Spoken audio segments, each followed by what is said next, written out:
What are those techniques? If you can, I know you mentioned there were like 3 of them. You can go through them one by one. And there are basically 4 major repayment solutions. There's private student loan refinance with a private lender, where basically you forfeit all of your federal program benefits and you refinance at hopefully a better interest rate. Otherwise, it doesn't make sense doing it.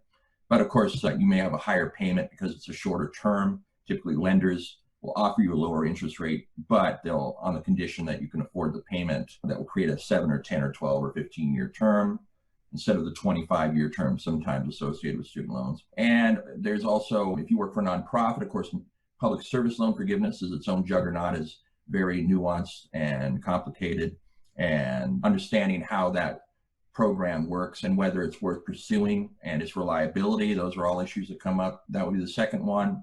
The third thing would be to, if you don't qualify for the nonprofit forgiveness through public service loan forgiveness or government income-driven plans, which are either 20 or 25 years long, all the way through to the end until you receive the forgiveness there. Or another solution would be, the fourth option would be payment targeting or unorthodox method, putting some of the loans at a 0 payment and accelerating your payments on higher rate loans, that type of thing, or making your student loan repayment work around your other debt or other financial obligations. There can sometimes be a mixture of several different of those strategies at once, but refinance, public service loan forgiveness, income-driven plans, and payment targeting are the 4 major solutions.